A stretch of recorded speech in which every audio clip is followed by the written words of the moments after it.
Hello guys, what's up?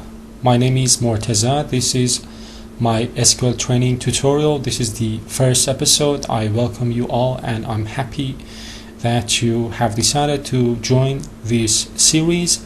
In this tutorial, I'm going to take you through the different commands that you can use in SQL to query your data, to manipulate your data in your database.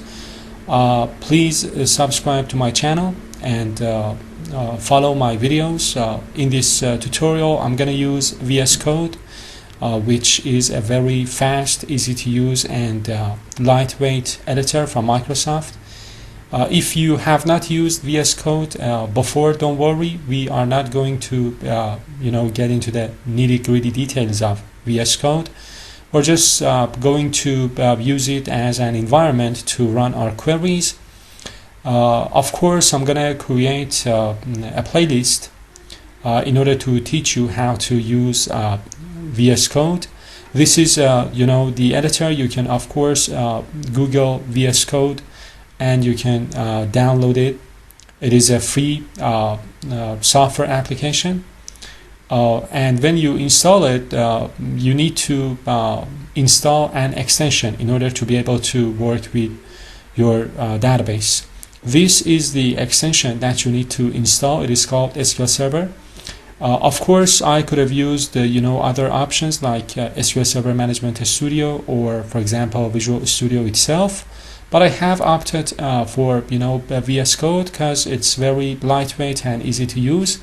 And in order to install this extension, all you need to do is to go to this part. It says Extensions, and here just search for SQL Server,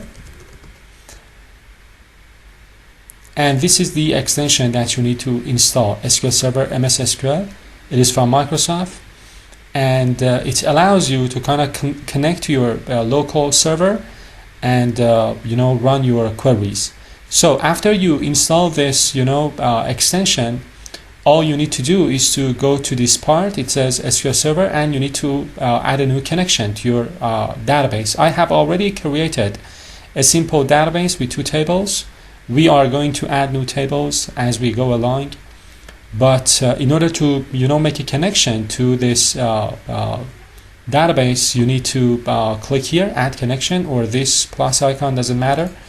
And first of all, you need to input your host name / instance. I have already prepared this, so my host name is localDB and my instance is MS SQL localDB. I'm going to copy this, I'm going to paste this here. Of course, you can use a connection string. If you have got a connection string to your database, you can use a connection string as well. Anyways, I'm going to paste this and then I'm going to press enter here. You need to enter the name of your database, or if you do not enter the name of your database, it will connect to the default database. My database name is, by the way, SampleDb, so I'm going to connect to a database called SampleDb, and I'm going to use integrated authentication, and I'm going to put a display name for my connection profile, which I'm going to call just connection profile. And after a few seconds, a connection will pop up here. As you can see, we have our connection profile.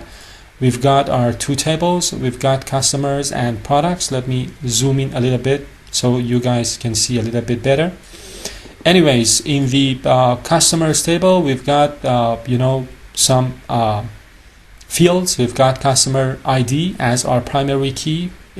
Its data type is integer, not nullable. We have customer name in varchar 50 and not nullable, and so on.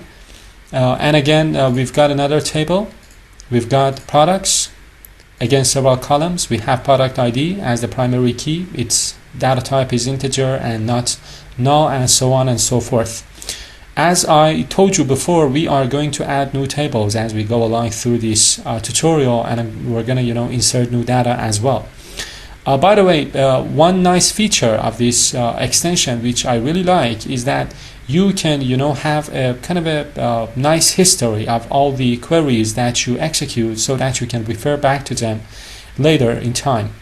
We're gonna use that probably, and I'm gonna save all the queries that I write here so that you can use them if you want. You can adjust and work with them so that you can learn this stuff much more effectively. And I really recommend that you install the editor and follow along with me, write the queries yourself so that you can get your hands dirty in order to learn better. If I want to show you the data that I have got here in the customers table, all I need to do is to just right click here and then select the top 1000 rows. And as you can see here, this is all the records that I have here in this table, 91 records, and this is the query that was executed. I assume that you already know some stuff about databases.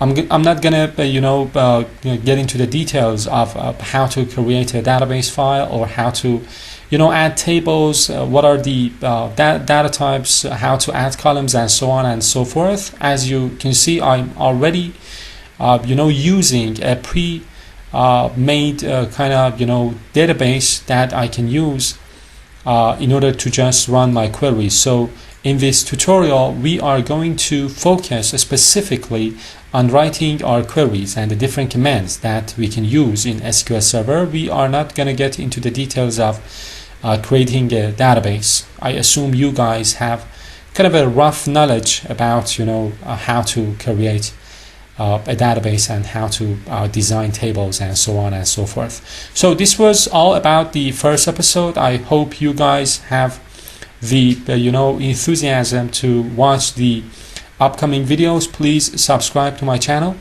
and share this video with your friends, and I will see you in the next video.